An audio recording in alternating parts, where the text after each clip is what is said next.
Okay, so F says about what percent of the values in the distribution should lie above 90. So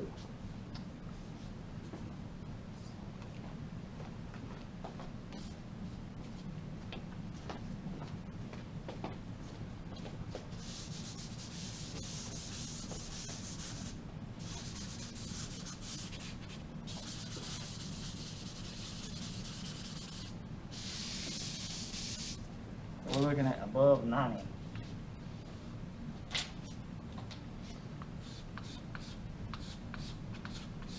So we're going to find its corresponding value on the other side, which is 22. I know my graph's not perfect. Doesn't line up exactly right, but it's pretty close. So between 22 and 90 is what percent of the data? We go 68, 95, right? Pretty good. We got 95% of our data right here. Okay. There's 95% of our data here. It means I've got 5% left over. Got to divide that by 2 because it's 2 parts. So it'll be 2.5. Okay. That was F. G says about what percent of values in the distribution should lie between 22 and 73.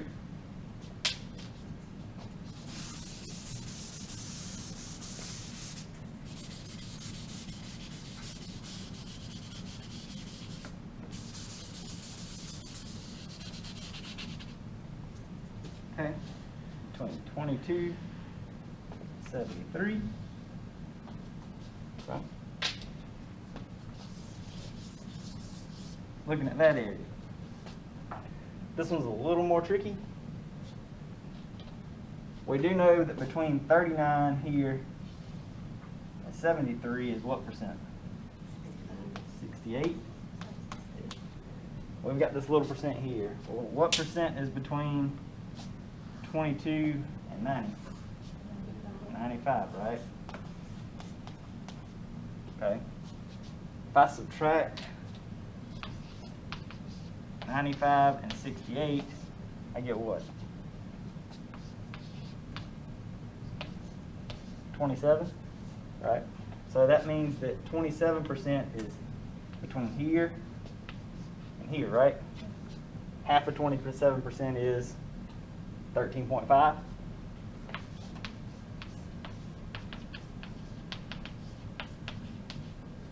So this additional percent is 13.5. This is 13.5 as well. So that in the green shaded area, I've got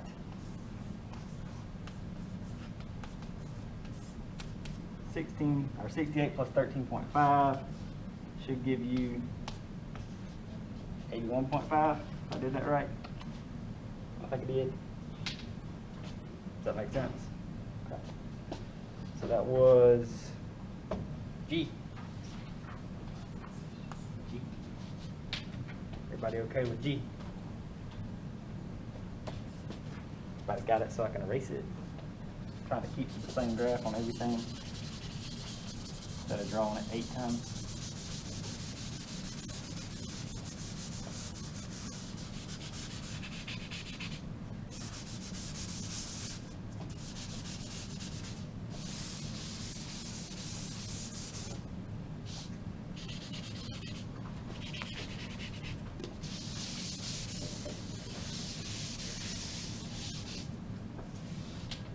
All right.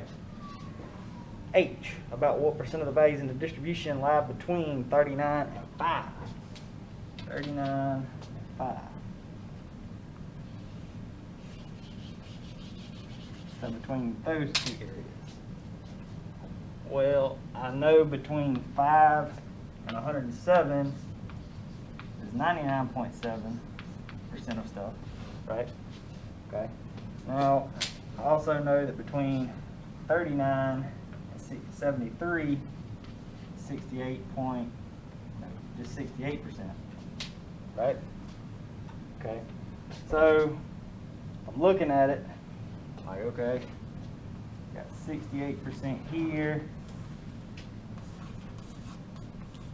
Okay, if I subtract that off of the 99.7, I get rid of this middle part. Then I just really need to get rid of this part as well. And that'll just be half of whatever I have left over. Okay, so we'll do 99.7 minus 68. Okay, we get 31.7. Okay. Now I need to divide that by 2, because 31.7 makes up this and that. Okay, so 31.7 divided by 2, 15.85. Okay, so it should be 15.85%. Everybody okay with that? All right. Okay. I says, what values in this distribution would you consider to be unusually high? Explain. Okay, what values happen a really small amount of the time? We've already found that over 90 happens what percent of the time? About 2.5, right? Because we got 95 between 22 and 90. So everything to the right of 90 is half of 5%, which is about 2.5. That's pretty rare. What's really rare is what's above 107 though, right? Because that's half of 0.3. So right now, let's say anything over 107 would be really rare, okay, or unusually high. All right. Now we've got, I don't think I scrolled right on that. Got some review questions. First one says the mean score on a stats exam was 75 points with a standard deviation of 5 points. Martin's score, or Z-score, was -2. How many points did he score? Let's try this one over here. Take my erase wheel.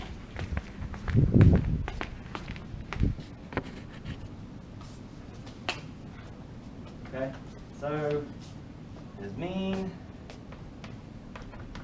was 75, standard deviation is 5, his score,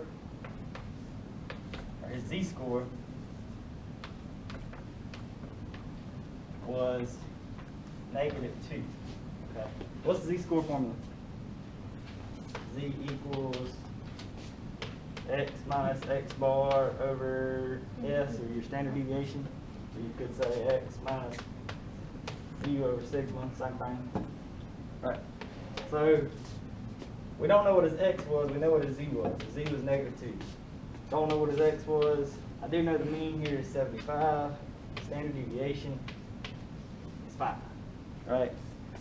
All of you were supposed to pass 108 to get here, so you can back solve an equation for X. Right? Hope so. Alright, so let's back solve. 5 times -2 is -10. Need to add 75. And get that X is 65. So he made it 65. Easy enough? Okay. So you should be able to use the Z formula to back solve or front solve. Most of the time we just front solve and solve for Z. But sometimes I want to see if you can actually use the formula and back solve every now and then. Not very often. Next one says, some IQ tests are standardized to a normal model with a mean of 100, standard deviation of 16. Draw a model for these IQ scores, include a label it, show what the empirical rule predicts.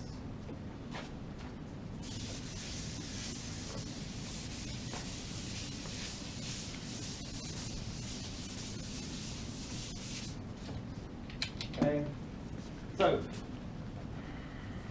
we've got to draw a normal model. We've got the middle here. Middle is your mean of 100. We're going to go 3 to the right and 3 to the left.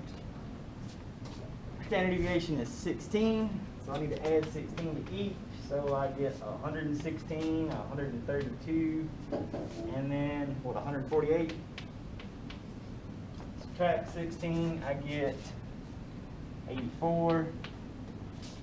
I get is that 68?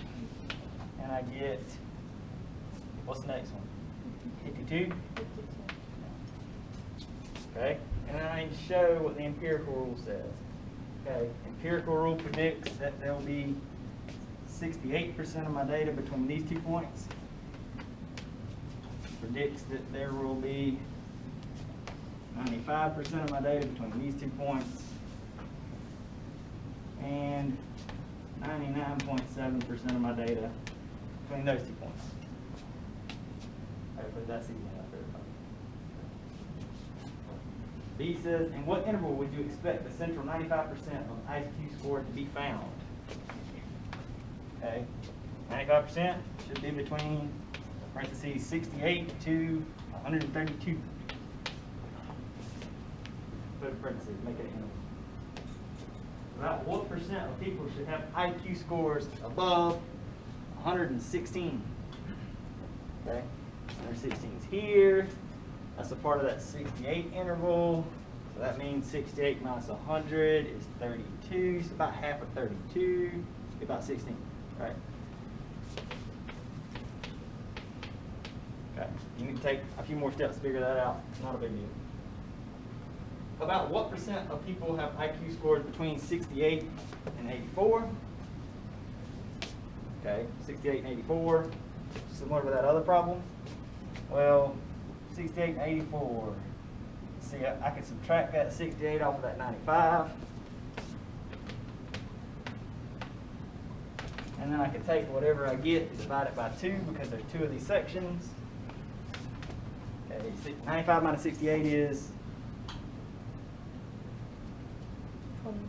27. 27 divided by 2 is 13.5. Yep. Everybody okay so far?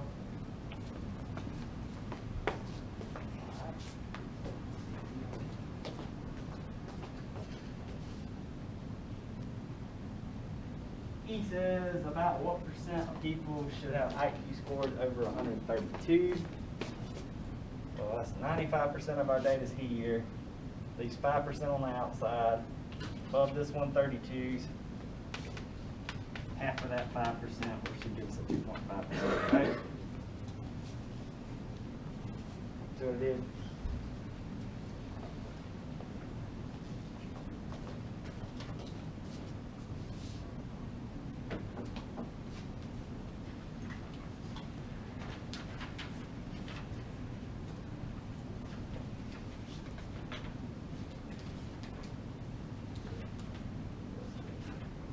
So, before we start the very last one, you got a little bit of space there. What I'm going to do, sometimes it helps people to do this, if I do this.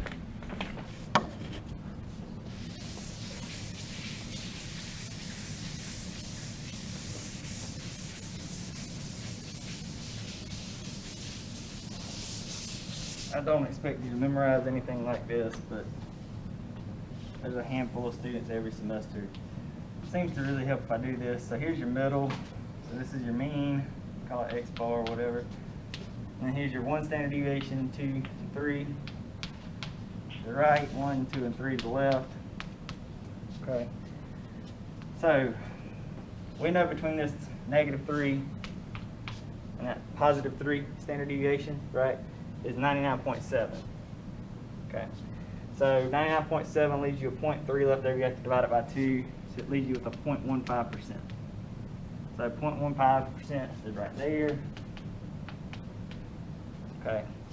Now if I split this up here between -2 and 2, I've got 95%, right? Okay. So 95% leaves 5% left over, right? Okay. So there should be 2.5% between this and the very end. Does that make sense? If I did 2.5% minus 0.15, I should get 2.35%. Just in this little interval from here to here. Does that make sense? Same thing over here.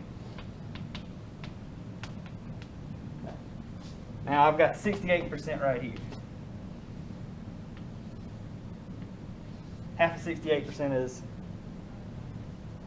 34. So that means I've got 34% in this interval, 34% in that interval. Okay. Also, if you take 68 and subtract it from 95, you get what? Just did it over there. So you get 27, right? 27 divided by 2 is 13.5. But 13.5 is -1 all the way to the end. 13.5 minus 2.5, which is this plus this, is what? 11? Is that right? Does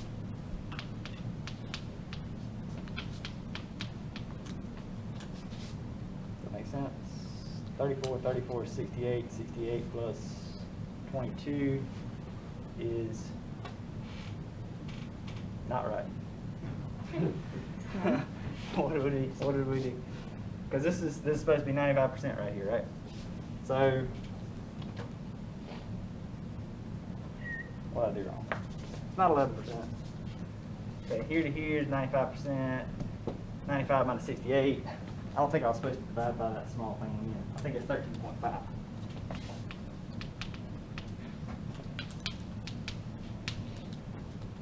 So we didn't have to subtract that off because we had actually stopped there. That's where I messed up talking through. So sometimes it helps people if I put all the percentages out here. That way when you do your homework, you got your little chart next to you. You say, okay, what's between this one and this one? And you can say, okay, all I've got to do is add this, this, this, this, and I'm done. Sometimes that process works better for other people. Some people can look at it and say, okay, I need to slice and dice this. That means I subtract this off, divide this. That's cool. That process works for some people. Some people have to see the numbers on the board. If you're one of those people, I like to put it up there for you, okay? I don't recommend people memorizing those numbers. If you feel like you need to, that's cool, whatever works for you. But otherwise, I'm just going to put it up there kind of as a reference, okay? Now, the last question on this page says, a town's January high temperatures average 36 degrees with a standard deviation of 10 degrees, while in July, the mean high temperature is 74 degrees and the standard deviation is 8 degrees. In which month is it more unusual to have a day high temperature of 55 degrees? This is clearly not an example of South Carolina, because our summers do not average 74 degrees.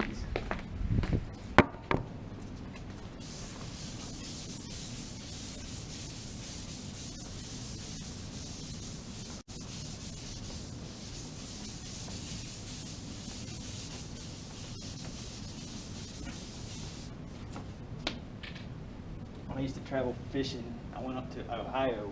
I think it was Ohio one time, and I stayed with a girl up there, and it was kind of hot that day, and I asked her to turn the air conditioner on. They don't have air conditioners up there. I did not know that. She was like, we don't have air conditioners up here. That's crazy. It doesn't get that hot. So I guess that's right. If 80 is the highest it ever gets up here, I probably would buy air conditioner. All right, so we're going to do, basically what we're going to do here is see which day was the most unusual. We're going to find and compare z-scores. So let's look at the z-score for January.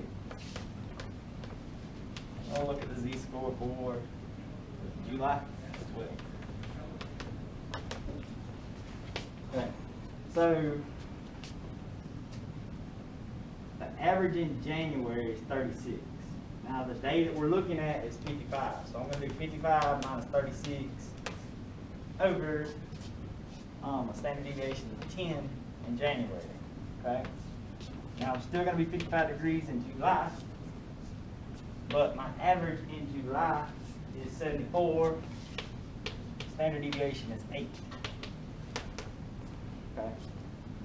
Now if you look at it, 55 minus 36 should give us, what was that, 19? Is that right? 19 over 10. 55 minus 74 should give us negative, what's that? Is that 19 as well?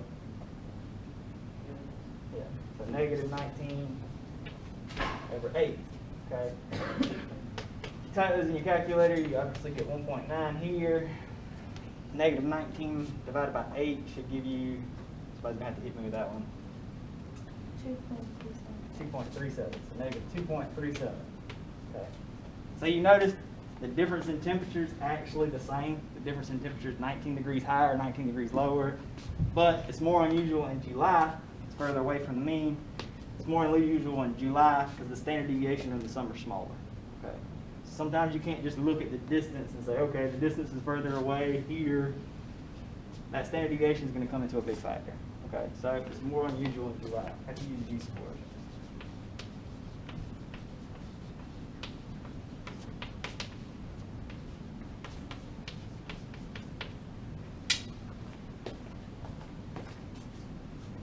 Forget you go, brother.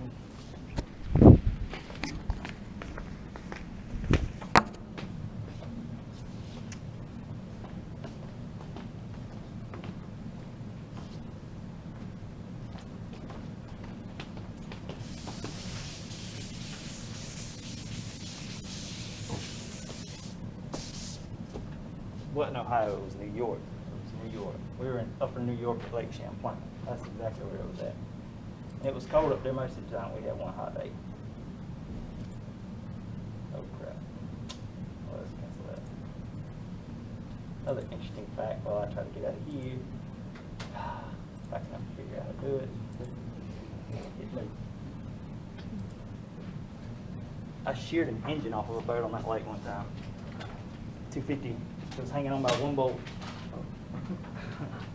I hit a wave, and I was like flying. I came back down, hit really, really hard, and it just kicked off. And I made it back to the ramp with the boat or the engine hanging. Still had the engine. Kind of wish it would have fallen off. Insurance would have covered it, but it's been hard to get back without it. Just thought I was going to die. Some of y'all are like, I wish you would have died. I hate you as an engine. I get that every semester. It's fun reading y'all's comments on the little student page. All right, finding normal percents for chapter 5B. Note to self, draw plenty of pictures. Okay, so each part of the SAT reasoning test has a distribution that is roughly mean, modified, and symmetric, and is designed to have an overall mean of about 500 and standard deviation of 100 for all test takers. So X is approximately normal, 500, 100. Suppose you earned 600 on one part of your SAT. Where do you stand amongst students, all students who took that test? All we're really doing is kind of building on what we did before in this last part. Eventually what we're going to do in here, we're going to transition from doing it by hand to showing you how to do it on the calculator so you don't have to do any of it by hand. Okay, so that's kind of the whole goal. We start out doing a couple things by hand, kind of learning the process, exactly what we're looking at. After that, we'll learn how to do it on the calculator.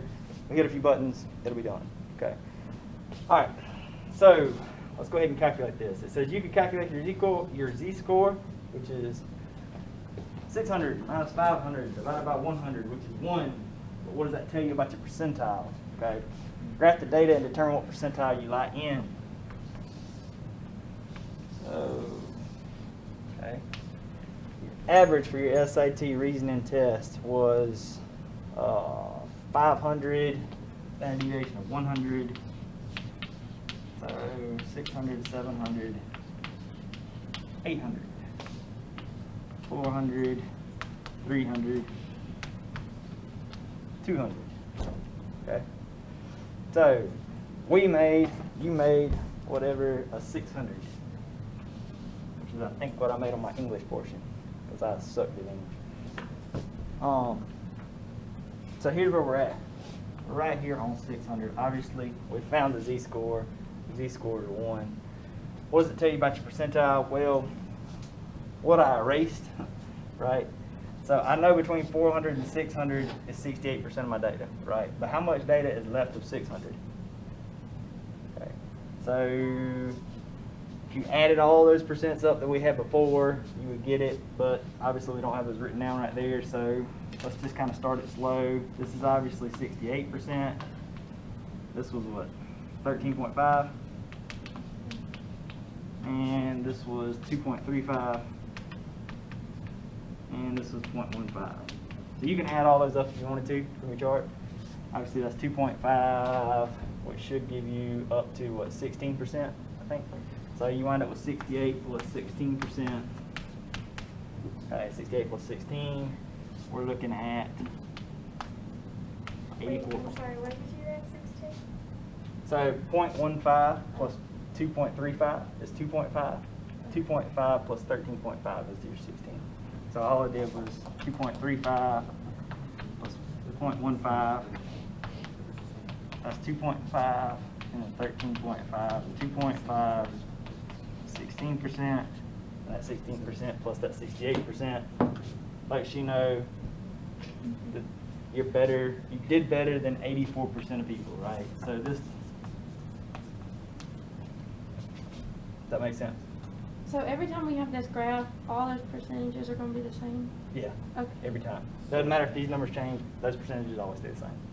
Okay. So if we memorize that other thing that you just put up, then we should get the answers every time, Right.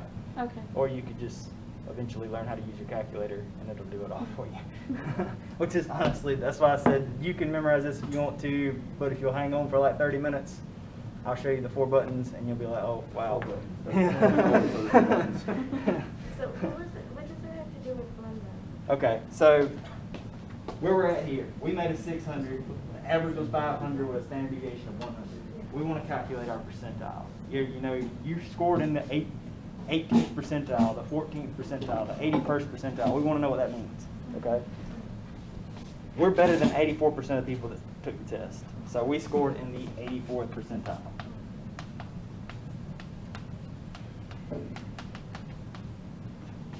That's basically our goal with that question. We wanted to know what percentile we scored in.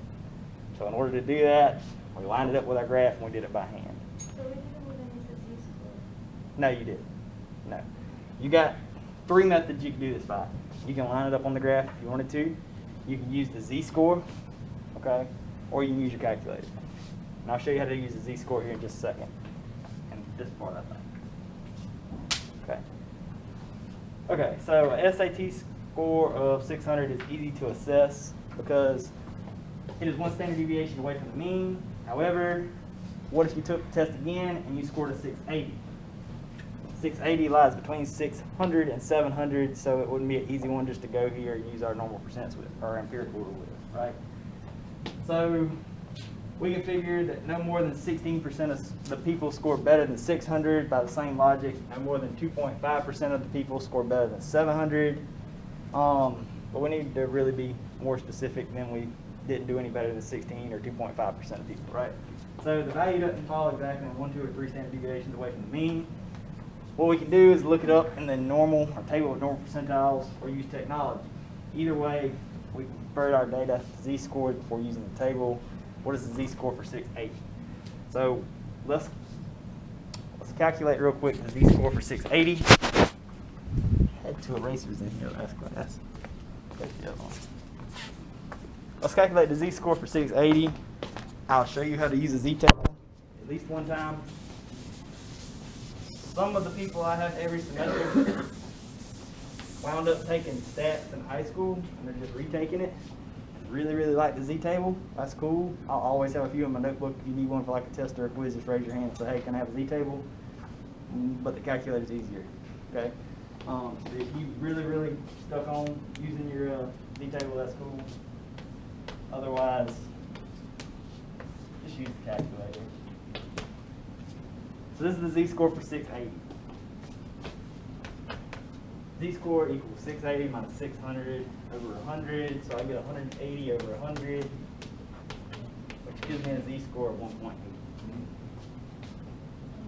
Huh? 80 over 100? Yeah, you're right. Gives me a Z-score of 0.8. 0.8. Good catch. I got a little ahead of myself. Okay, so we got our Z-score of 0.8. Okay. It is 1.8. I knew the answer, but I typed something wrong. What I typed in wrong here? 600 is supposed to be a 5. Okay.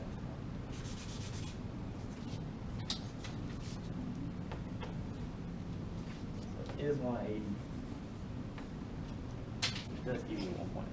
I knew the answer. I just typed it in wrong in the question. Getting rushed. I like getting to the calculator part. Okay. So on page 2, I've got you a Z-score table, like a Z-table, okay? The way the Z-table works, okay, so we went and we got our Z-score by hand. We can go to our Z-table. If your Z-score is positive, make sure you use the positive Z's. If your Z-score is negative, make sure you use the negative Z's. It makes a difference. What the Z-table does is it takes your graph and it measures to the left. So So here's your mean, 1 standard deviation, 2 and 3. So we've got ours about right there. Your D-table measures to the left. That's important. You can look up and find D-tables that measure to the right. It's possible. That's probably one of the textbooks that's associated with this class that's not worth buying, because you can find all the stuff in the lecture notes, or you can use the e-copy of it.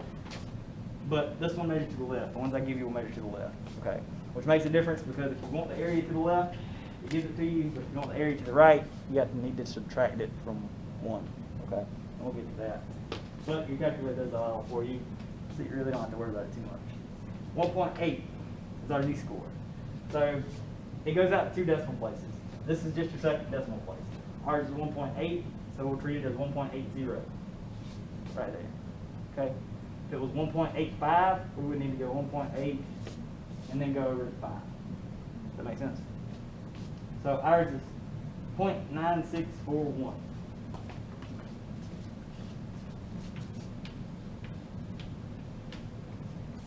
We'll turn it into a percent. 96.141%. So we did better than 96.41% of people, or we scored in the 96.41 percentile. That makes sense. I found out lower their percentile was that down. No. Percentiles are confusing. And it all, I had that same argument with somebody like 2 semesters ago. It all depends on the book you use. Okay, the book we're using does it this way. I've also seen it worded like 4 different ways, and the confusion they had.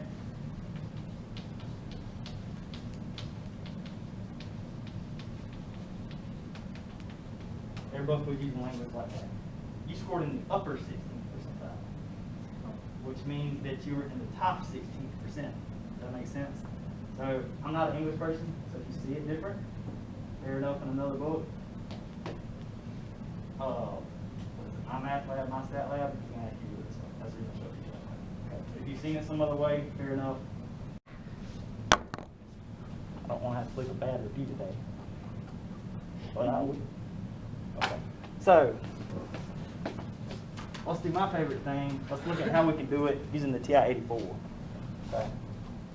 So there's a couple ways you can do it using the TI-84.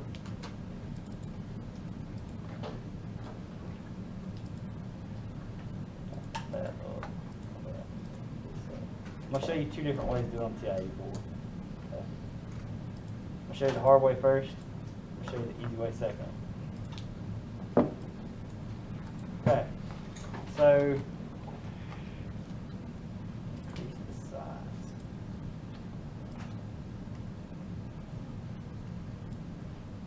All right. So let's do it for the example we have. Okay. We go stat test. This is the hard way. If we go to Z-test, we can go to stats and hit enter. Okay. For our mu naught, we can type in 500. So our initial mean is 500. For sigma, which is our standard deviation, we can type in, not 680, sorry, we can type in 100. For x bar, we can type in 680. For n, we would have to type in 1. Okay. Now, what we need to highlight here says we need to know the percentage we're looking for to determine whether or not the percentage scores greater than a whatever. We are looking for, let's see, in this case, I think it's this one. In order to double check, I always draw it. Yep, it's that one. So, just like we want to find percent to the left, you hit draw, you'll get your percentage, and you'll see it shaded left. The reason that makes a difference, because if I wanted it shaded right, what I could do is the same thing, stat calculate, scroll over to test, Z-test. If I wanted it shaded to the right, what I could do is select the other one. You can hit calculate if you want to, but draw gives you a picture, and it'll give you the percent that's to the right. Does that make sense? Okay. So if I wanted to know how many people did better than me or what percent did better than me, I can shade it to the right and say 3.59% did better than me. If I want to know what percent shaded to the left, or how many people I did better than, I can do the less than one. We won't worry about not equal to right now. And we can calculate. Or we can calculate or we can draw. Still give you the same percent. Okay. I told you there was another way to do it. If I go second distribution, I can go normal CDF. Okay. Now, normal CDF is a little different. I like it. Okay, the only thing different you really have to know for normal CDF is when you look at your graph, like right here, okay, I want everything shaded to the left doesn't stop. This line right here gets really close to your axis, but it never actually touches, so it goes on forever. So it goes to negative infinity. Negative 1E99 is the way we type in negative infinity in our calculator. Okay, if we type in positive infinity, it will be positive 1E99. Okay, so I want it to the left, so I want it to go to negative infinity, so I'm going to leave that alone.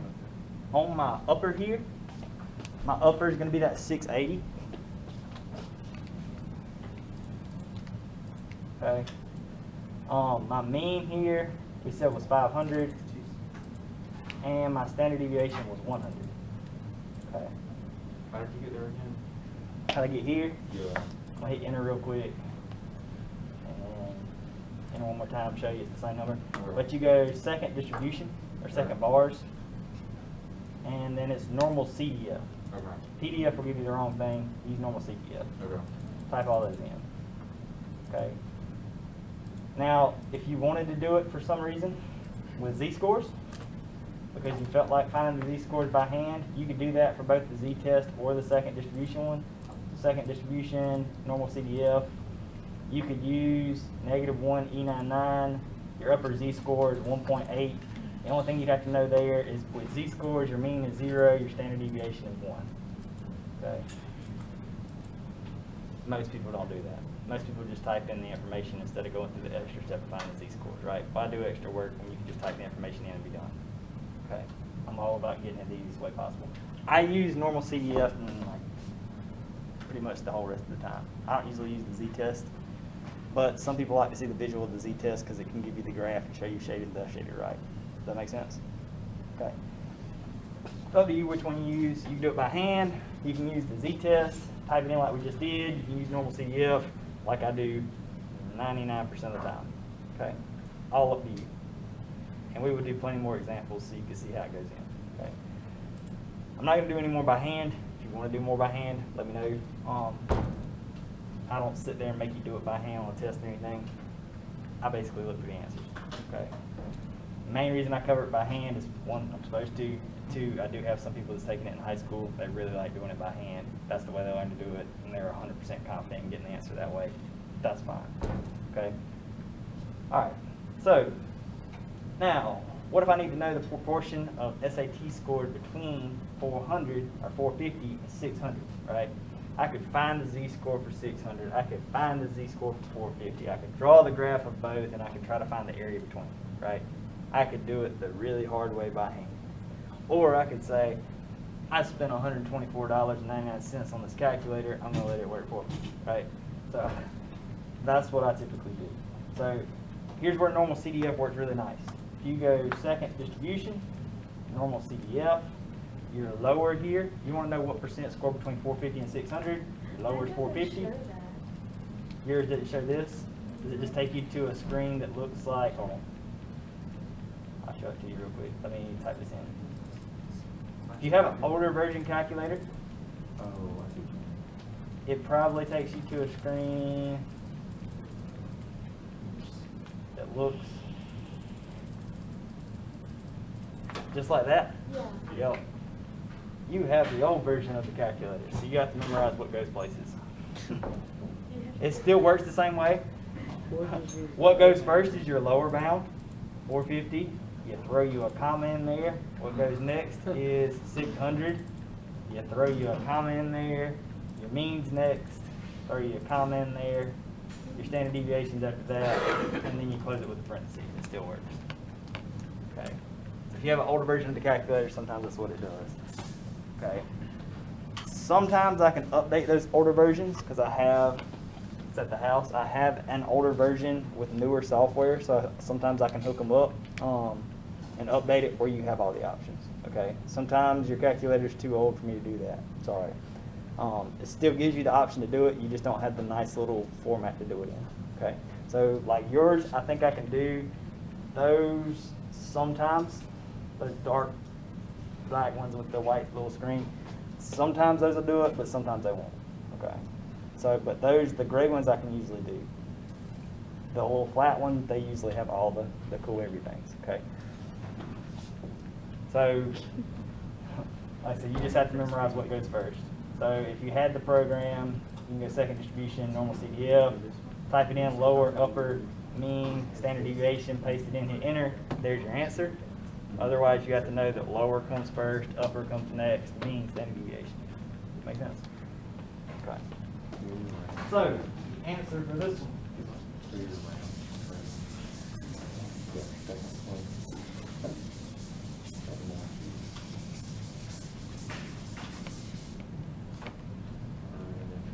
Would be 0.5328. I usually go 4 decimal places with these because it's changed to a percent. It's going to wind up being 3.28%. You still got the decimals. There we go. Got it? So what I'll do is, I've got that calculator sitting in my office at home somewhere because I had to do this virtual last year and I used it a good bit. I'll try to dig it out and find the cord that goes with it and bring it to class, and you can hang around afterwards and I'll hook them up and update it if you want me to. It takes like about 2 minutes, like at most. A lot of times it only takes like 30 seconds. So the order was lower, upper, mean, and standard deviation. Yep. Lower bound, upper bound, mean, standard deviation. Easy enough. So you want to know what percent of people were between 450 and 680? 53.28% of people were between 450 and 680. 600, sorry. 450 and 600. Easy enough. It's about as easy as I can make it. Okay, and that's exactly what this says right here. It gives you second bars, normal CDF, that's exactly what we did. Calculate the area between.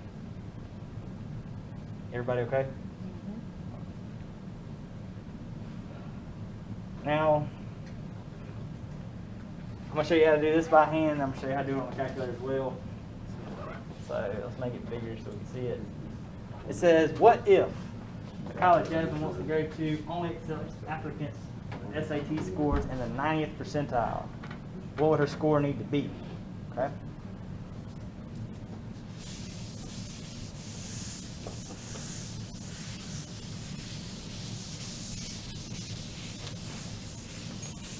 So just to clarify, what Yeah. we just learned how to do in the calculator is the way that we would find the little percentages on this little chart thing, right? Mhm. Okay, just making sure. Yep. Yep.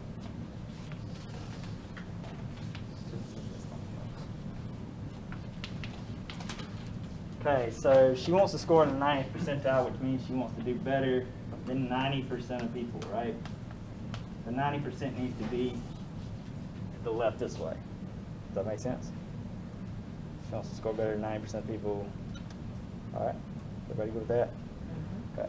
So, if you were going to do it by hand, you would need your Z-table, okay?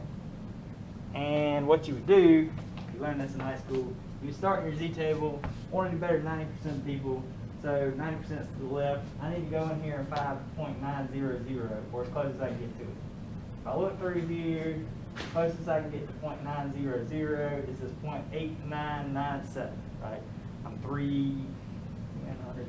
10 thousandths away, right? Pretty close. And if you happen to choose the other one, 0.9015, not a big deal either. But I'm going to choose this one.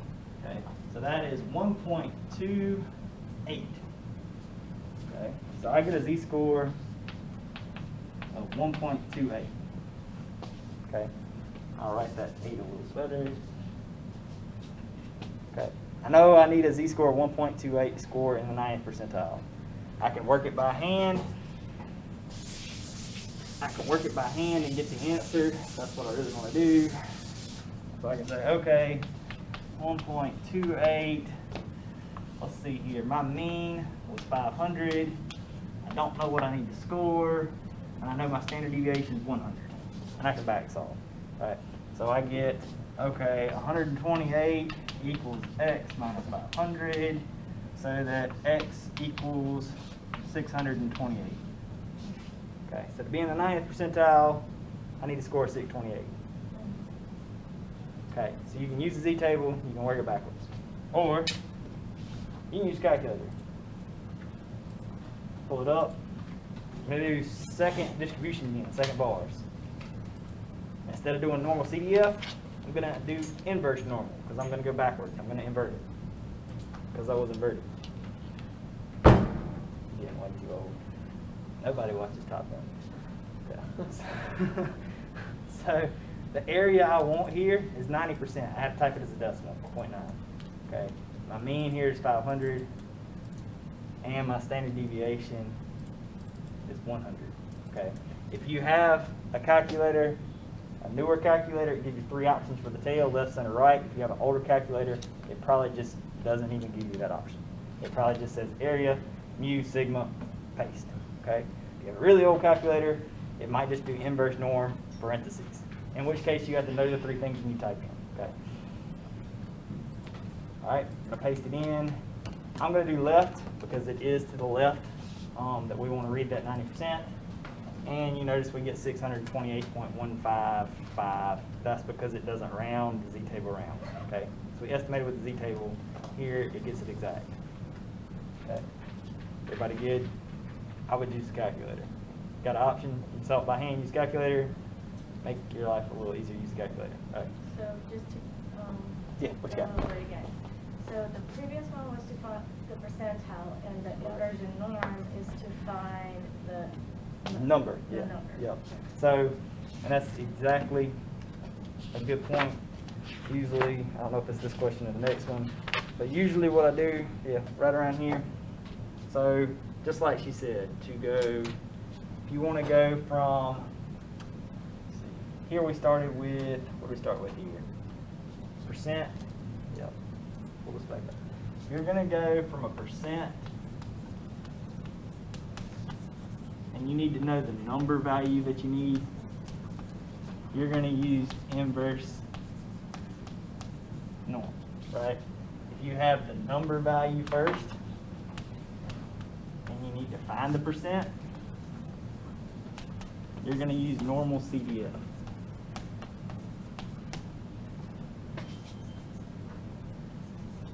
Easy enough? So you got 2 options. Either I give you a percent, and you're going to find a number, in which case you use inverse norm, or either I give you a number and you're going to find the percent, in which case you need to go normal CDF.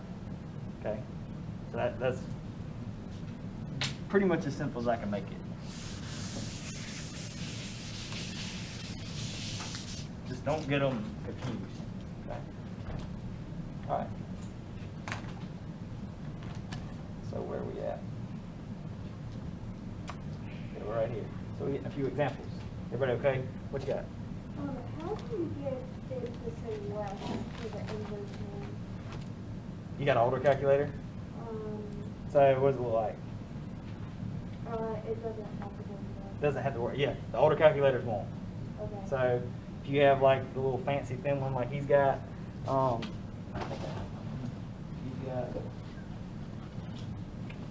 you got one that looks like this, it's probably going to give you the left, right, center option. If you have kind of the bigger, bulkier one, it probably doesn't.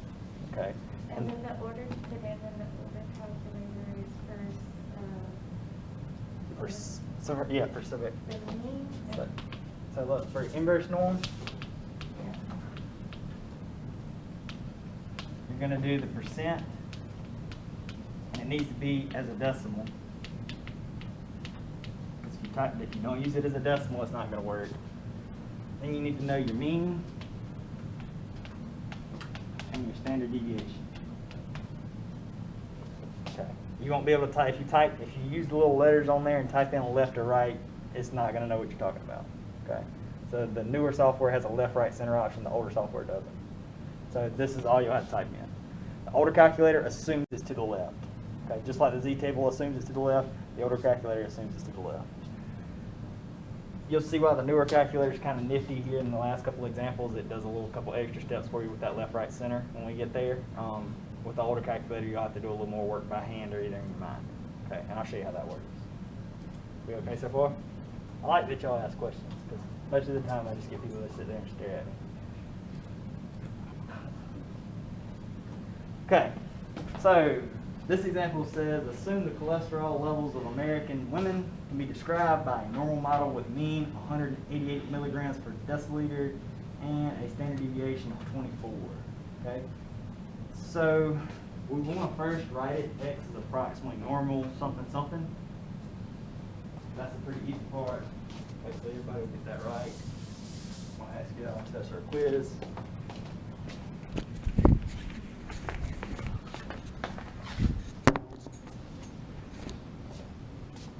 Okay, so X approximately normal. Your mean comes first, so we get 188, comma 24. Easy enough for the first part. Okay. Now B says, what percent of adult women do you expect to have cholesterol levels over 200 milligrams per deciliter? Okay.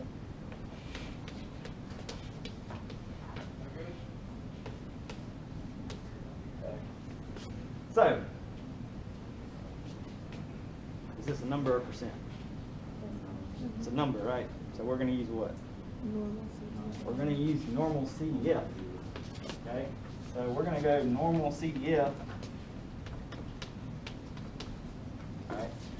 So, over 200. So we go lower bound, upper bound, mean standard deviation to this one. So, if it's over 200, the lowest it can be is 200, right? All right, upper bound is going to wind up being infinity. We're going to write that as 1E99, and I'll show you how to do that on the calculator. Our mean here, 188, standard deviation, 24. So you have to type in, looks like that. Okay. If you want to see it on the calculator, you got to go second distribution. Almost, yeah. Lower bound here was 100, upper bound. The way we type it, we get 1. We don't do the E raised to the X, the little E right here. We do the 2 big E's right here. So we go second EE, which is the comma button. Okay. Makes a big deal. You'll get a different answer if you use the wrong E. Okay. So it should be a blocky square E here. So it's second comma or second EE. Okay. And you type your 99. Okay. Mean here is 188, standard deviation of 24.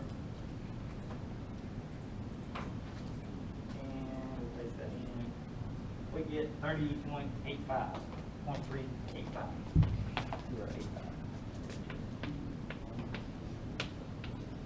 You want to leave it as a decimal, you can. Most of the time I write it as a percent, so I write it as 30.85%. Okay.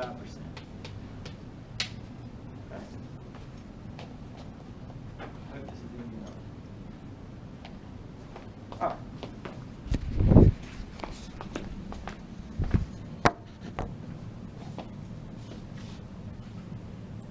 Next question.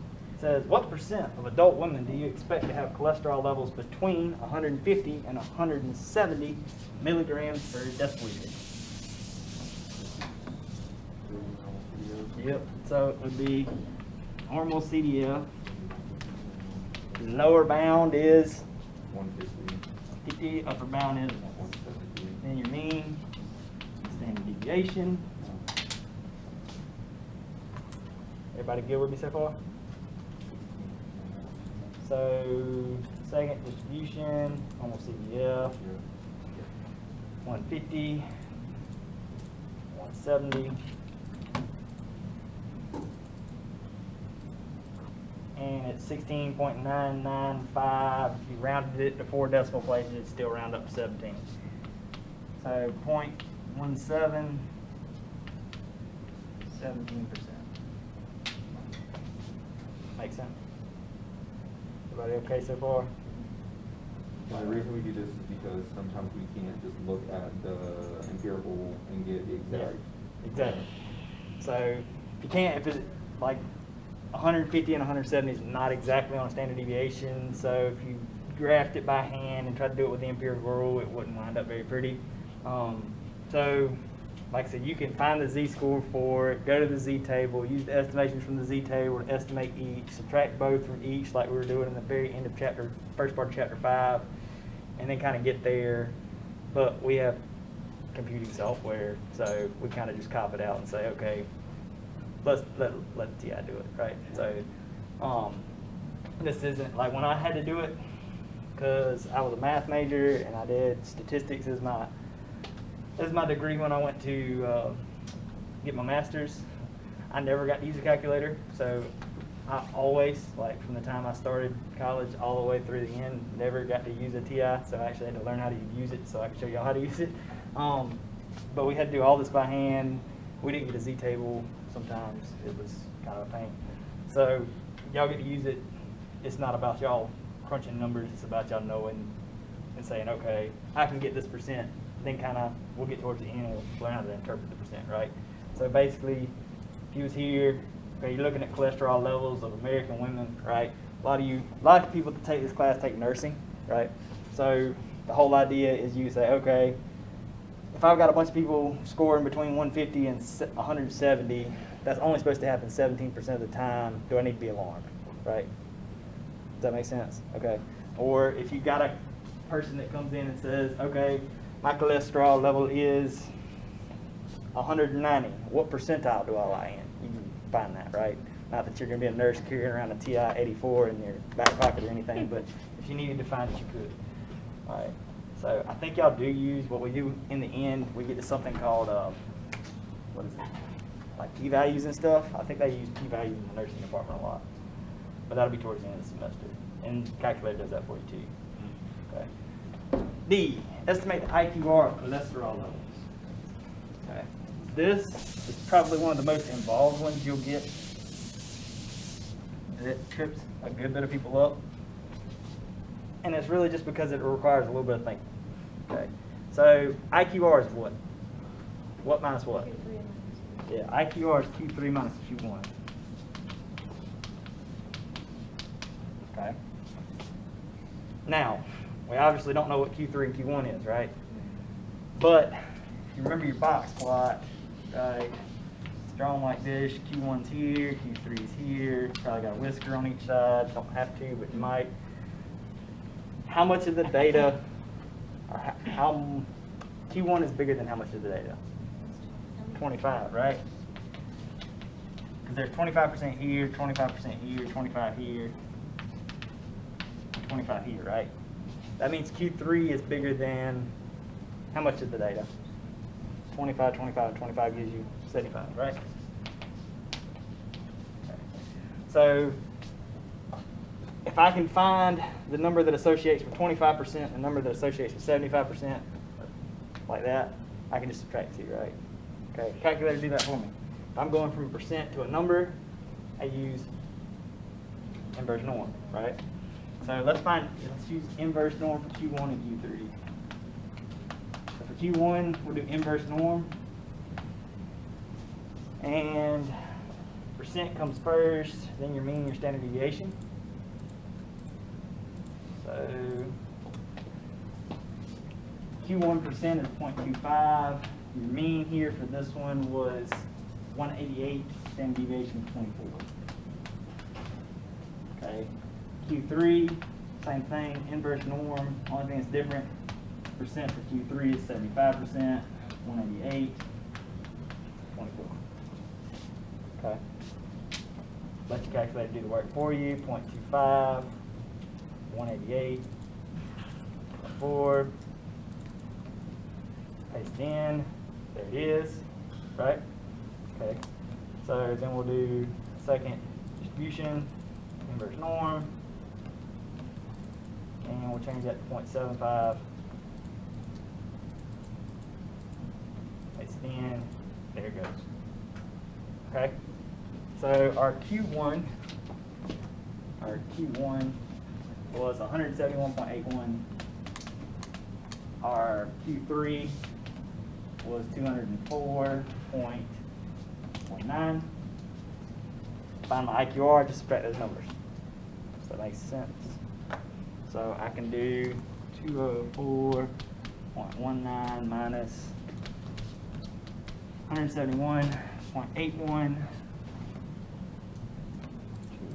204.8 minus 171.81. 32.37. Easy enough.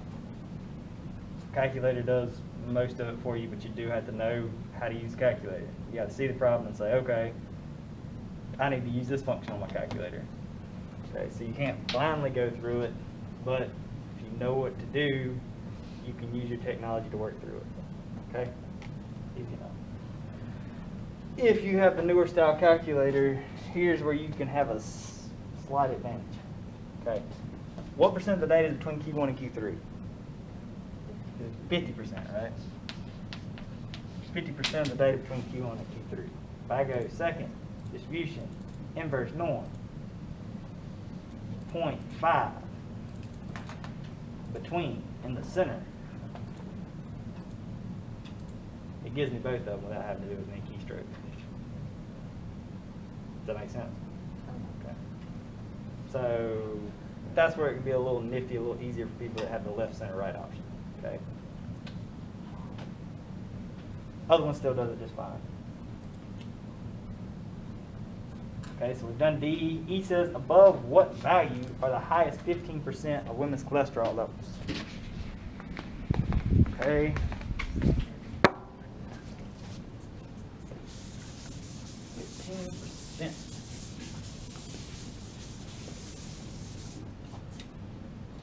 So if we're going from a percent to a number, we're going to use inverse norm.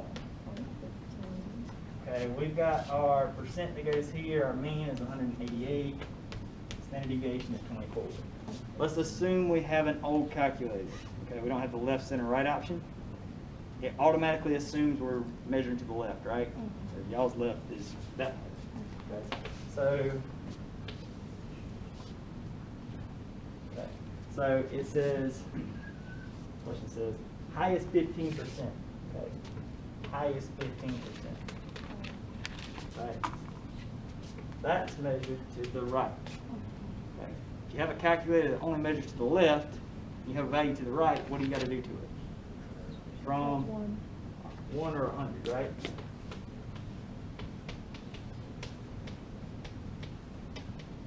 Okay. So the percent that you actually have to type in is 85%, or in your calculator it's 0.85. If you have an older calculator, remember it only measures to the left. So if your value's to the right, you're going to have to subtract that from 100%, or from 1, if you have it as a decimal. Okay. So, you have a newer calculator, you do that, make sure it still measures to the left. If you accidentally move it on center, you get the wrong answer. 0.85 left gives you 212.87.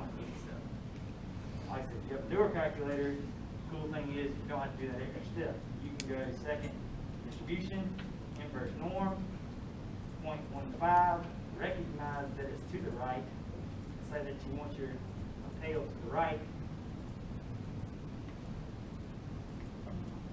and you don't have to do the extra subtraction step. So, a little bit of difference, like one step extra of work you got an older calculator, but still not that bad. Biggest thing, either way, you got to recognize that percent's to the right. Okay? If you don't recognize the percent's to the right, you're going to screw it up either way. So if you recognize it's to the right, your calculator doesn't do left, center, right option. Just subtract it from 100. If it does, by all means, use what it gives you. Still rolling all right. Okay, next example. In a recent study, the Centers for Disease Control reported that diastolic blood pressure adult women in the U.S. are approximately normally distributed with a mean of 8.5 and standard deviation of 9.9. Okay.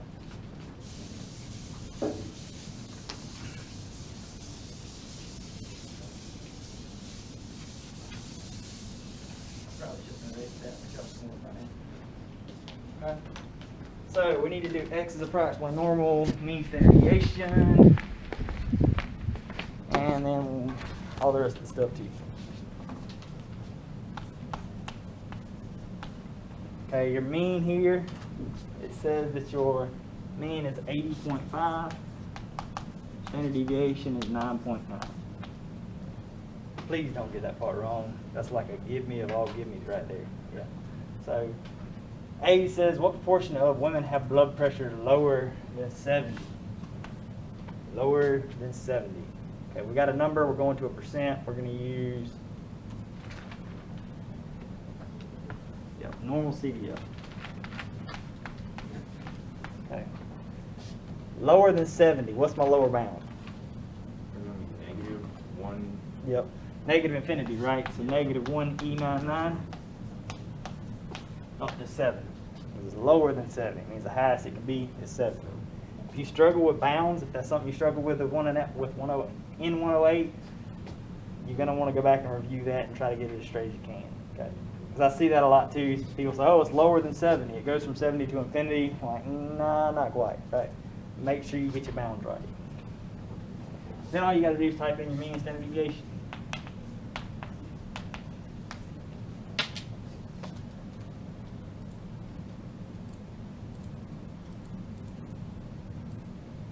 Okay, so -1 E99 all the way up to 70.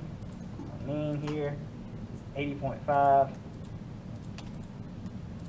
And your standard deviation is 9.9.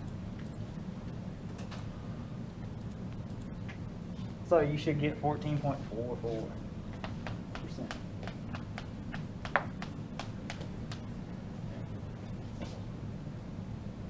Now, if it asks for percent, give it as a percent. If it asks for it as a decimal, write 0.1444. Okay. Everybody okay with that one?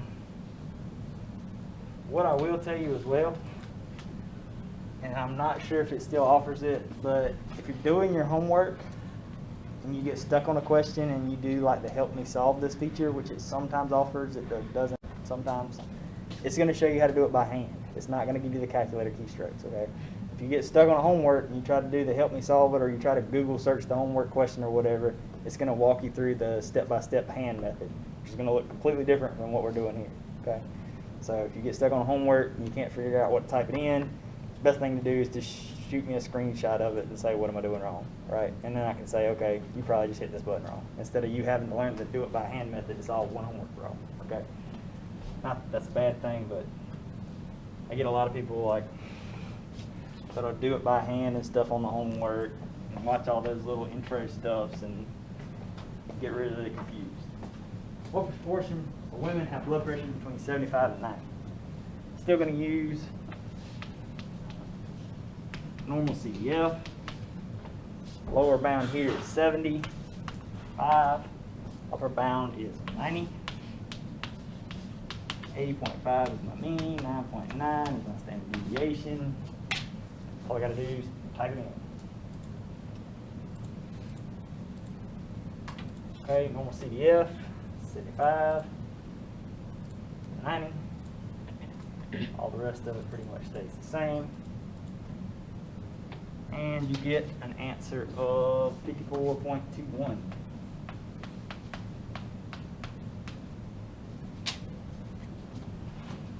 Say you get on a quiz or a test, right? And you don't like the fact of just writing answers on something because you want to get partial credit in case you mess something up. The way you can show your work on these, write your whole step out here, okay? If you write this out and you got your upper bound right, but you screwed up your lower bound, I can give you partial credit because I can say, okay, they used the right function, they had their upper bound right, mean and standard deviation was right, they screwed up one number, I'll take a half point. Does that make sense? Okay. Or if it's a 4-point question, I'll take a point off for that. Does that make sense? So if you want to show work, right now this is the best way to show work if you're going to use a calculator. Let me see the keystroke that you did. That way I can see where you messed up. If you don't care, just write the percent, get it completely wrong. That's cool too. Probably not so much for you as it is for me. Let's work. Diastolic blood pressure greater than 90 is classified as hypertension. What proportion of women or have hypertension? Okay, so greater than 90. Same thing. Normal CDF. We're looking greater than 90, which means 90 is our lower bound. 1E99, which is the same thing as infinity. Okay.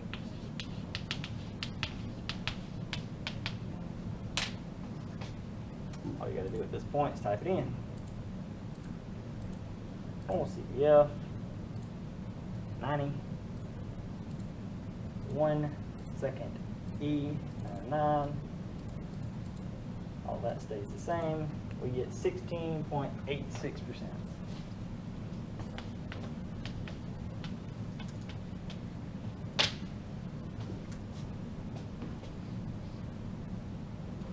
You get on a test or a quiz and you freeze up, and you're like, I know I'm supposed to use normal CDF, but I can't find that button.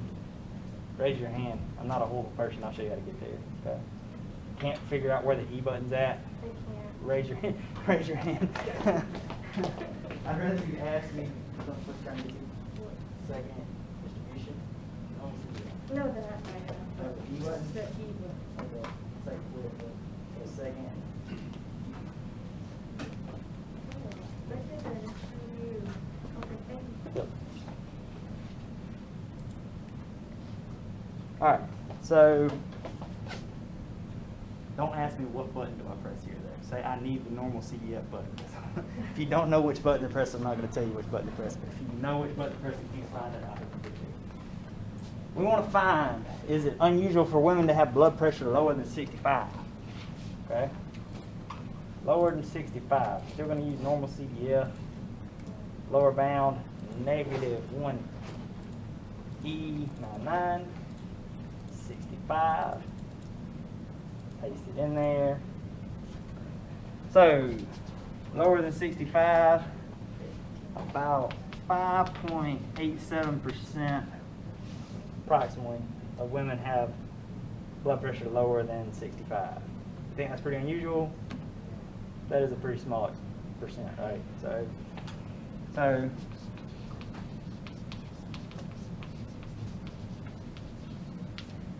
eventually, once we get to like chapter, I think it's 16 or 17, we'll really get into classifying what is unusual and what's not. And eventually, basically the question will state if it's less than 5%, or if your alpha is 5, or if your alpha is 0.1, then it's unusual.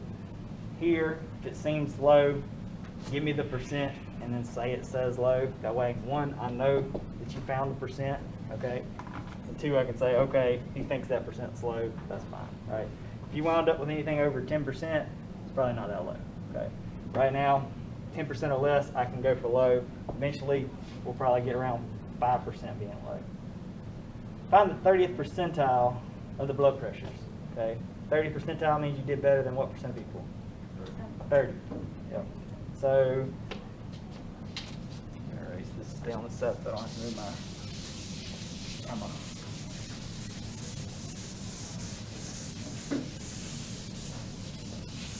So 30th percentile is better than 30% of people. I'm gonna go inverse norm. We're going from a percent to a decimal.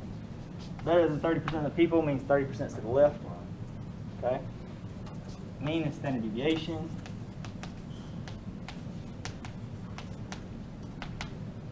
And that should do it for you. So second distribution, inverse norm, area 0.3. You do have to type it as decimal. If you don't type it as a decimal, it will throw you an error quick, fast, and in a hurry. Make sure it's to the left. If you don't get the tail right, you get it wrong. You should get 75.31.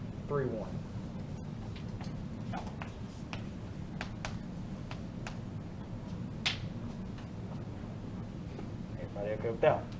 Okay. Just to show you, type it in wrong. You think you're going to sit there and type 30%. What you're going to wind up happening is you're going to get an error that says error domain. Okay, you have to type that percent as a decimal. Next question, 67th percentile. That just means I scored better than how many people? what percentage of people? 67. Oh, so 67 to the left, so I can just type 0.67. My mean, my standard deviation. Throw it in my calculator.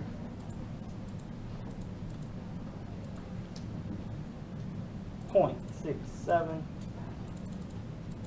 to the left to get 84.86.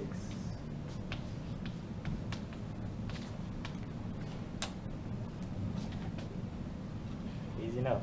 Hopefully by now you're like, this is really easy. I'm gonna be able to do great on this. I really don't throw you too many tricks on this. I could give you one like this that says find the third quartile of blood pressures, which requires you to have a little extra knowledge and know that how much of the data is below the third quartile. 75. Yep. 75.75.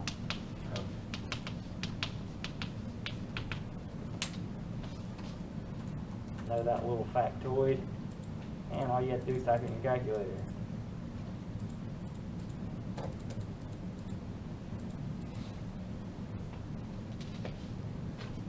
We get 87.18.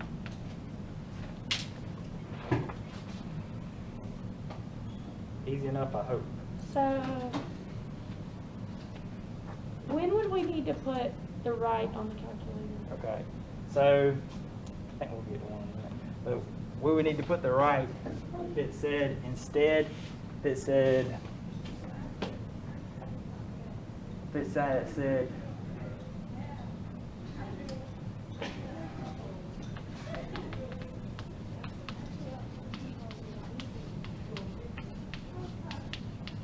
find the upper 25%. Okay.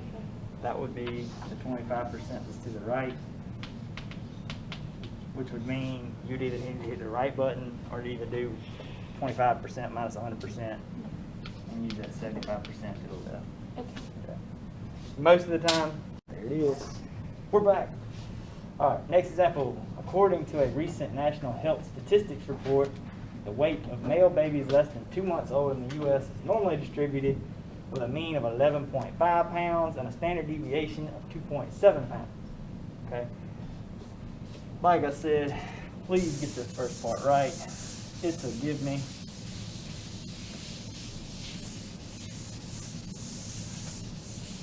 All you have to write is the mean first and the standard deviation second. So X is approximately normal. Here your mean was 11.5. Your standard deviation, 2.7. All right. Hey, what proportion of babies weigh more than 13 pounds? Okay, we're going from a number to a percent. So we're going to use normal CDF.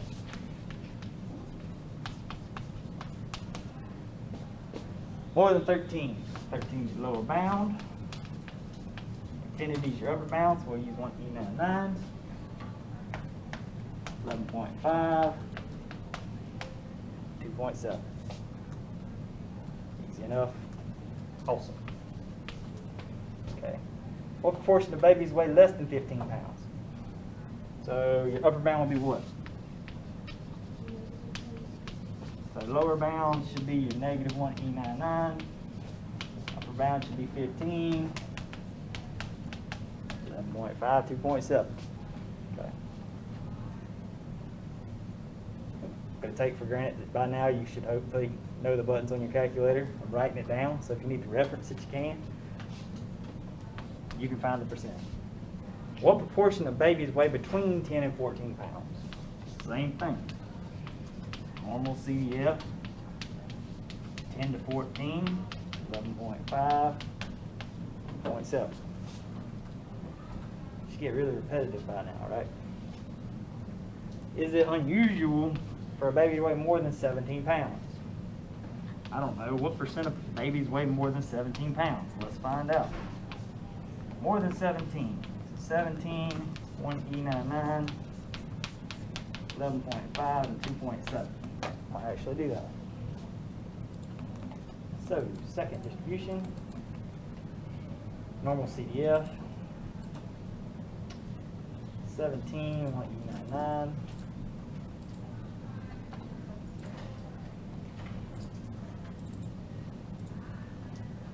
11.5, and 2.7. So about 2.1. You want to go 2.08, that's fine. 2.08% of babies weigh more than 17 pounds, right? So is that unusual? Is it unusual for a baby to weigh more than 17 pounds? Let's say yes.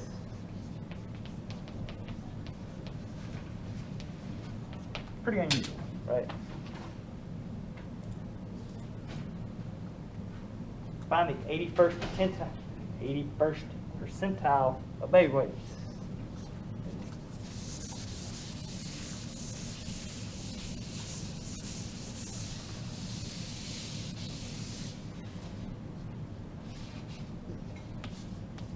Percentiles means we're going to use exactly inverse norm. Okay, 81st percentile, 0.81. Mean 11.5, standard deviation 2.7. Type it in, you should be able to find it. Find the 10th percentile. Okay, easy enough. 10th percentile, 0.1, 11.5, 2.7. Find the first quartile of baby weight. First quartile is what percent? 0.5. Inverse norm, 0.25, 11.5, 2.7. You type in your calculator and find it, right? Awesome. Okay. Now, this will be a good example to kind of show everybody got this. I'm not gonna erase it. I'm not gonna erase these. Show the right option or the up option. It says the heights of American men are normally distributed with a mean of 5 feet 10 inches and a standard deviation of 3 inches, round to the nearest inch. X is approximately normal. We're going to keep it in inches. Okay. So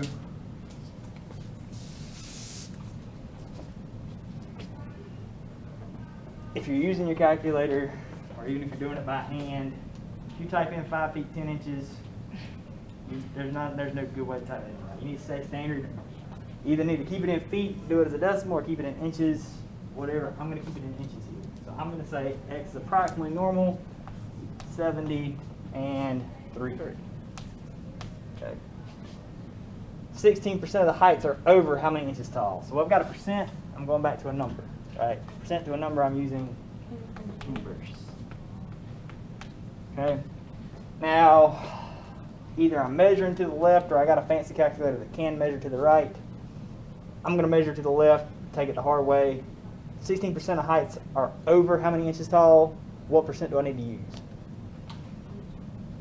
So 16% over. So I need to do 100 minus 16, which should give you 84. So I need to use 0.84. Okay, 0.84, mean of 70, also have a 0.3. And then that still be to the left. This would be, this is if you don't have the right button. If you have Okay.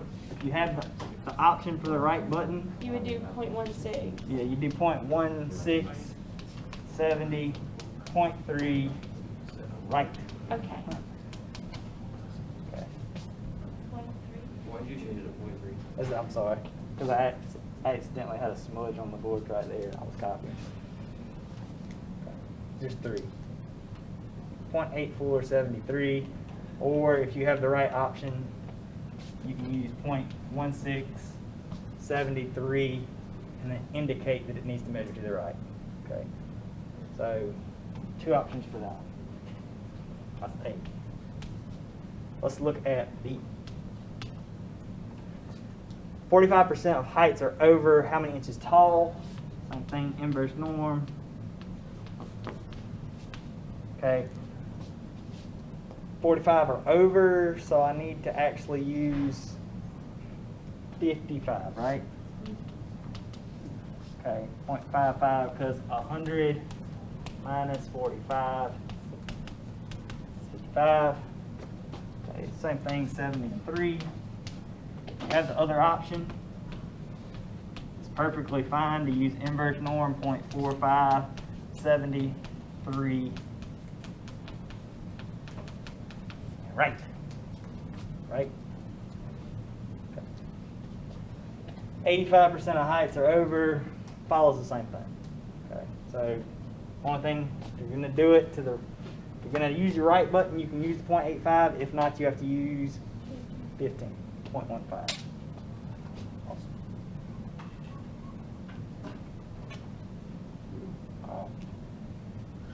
Okay, I'm gonna do this last example, and I'm gonna leave this other one to you. Okay, given the normal model, x is approximately normal, 88.3. Give the probability statement for each question and find the answer. So what is the 63rd percentile of the distribution? I'll take it over here, do just like I've been doing. Y'all can find the percents, but I'm gonna just write out what you need.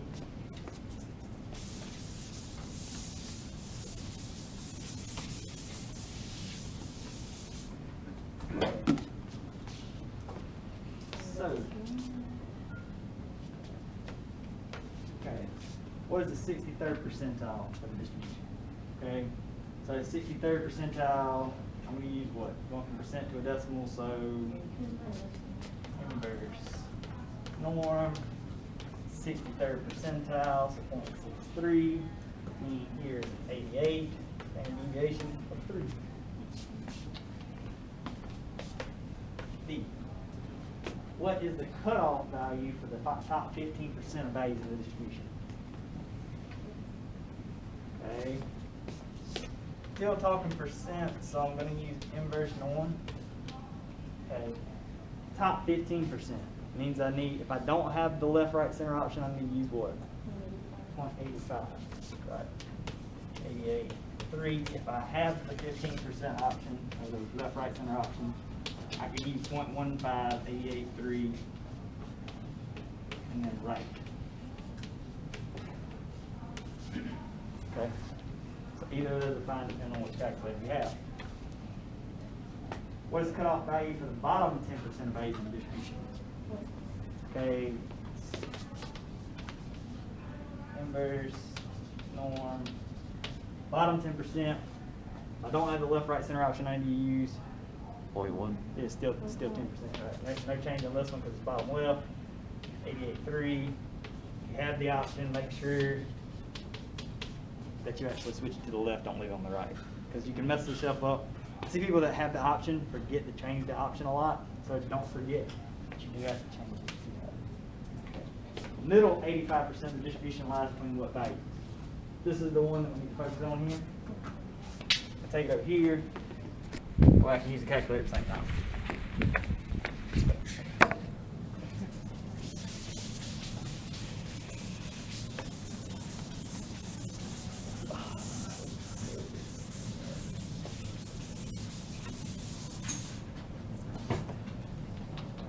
Okay, so we're looking at the middle 85%.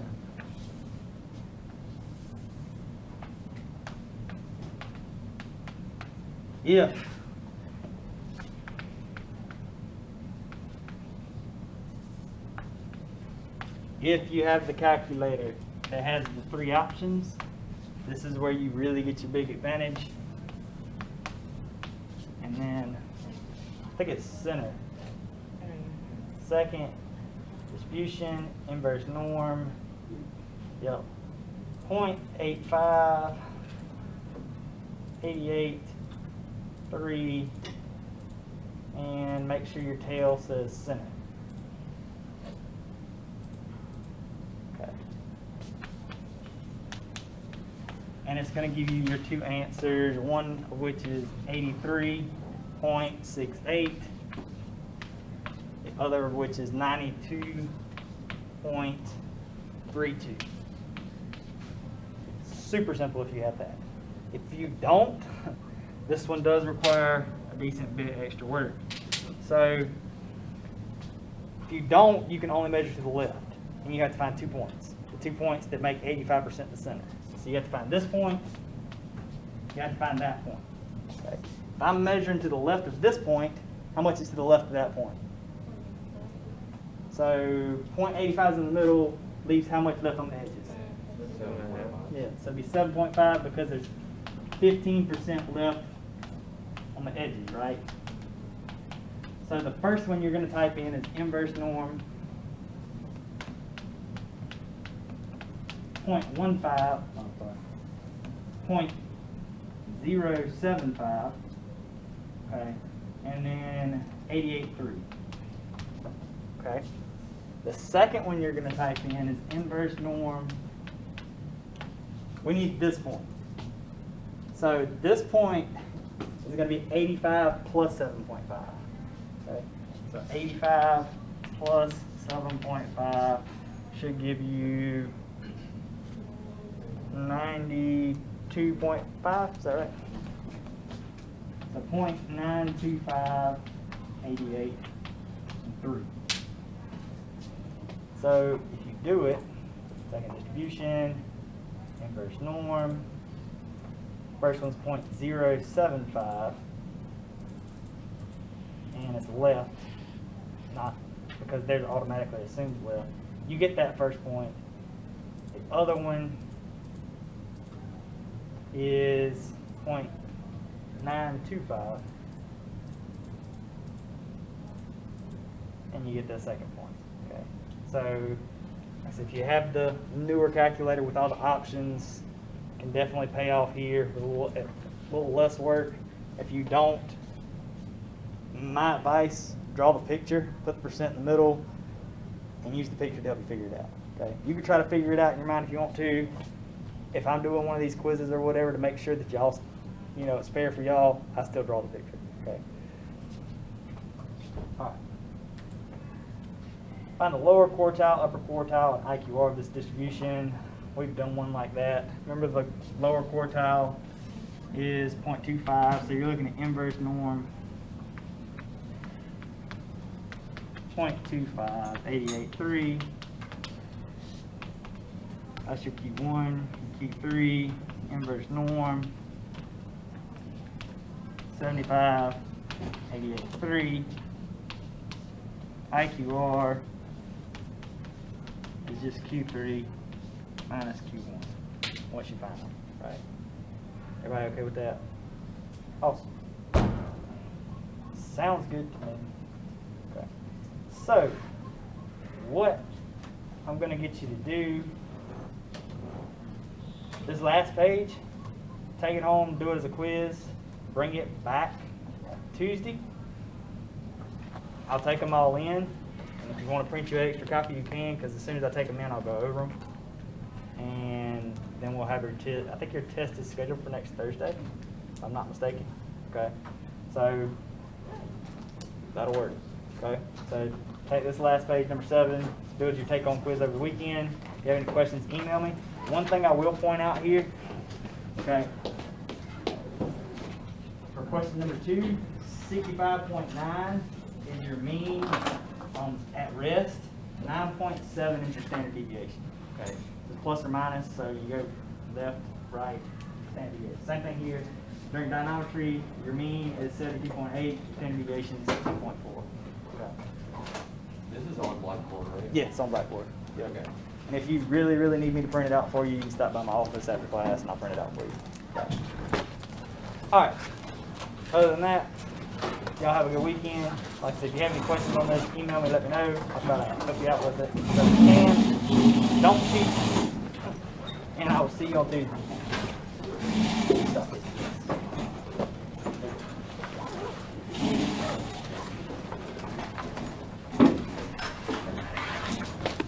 What is the label of on Blackboard? It should be 5B. 5 what? 5B. 5B? Yeah. Okay, sounds good. Thank you.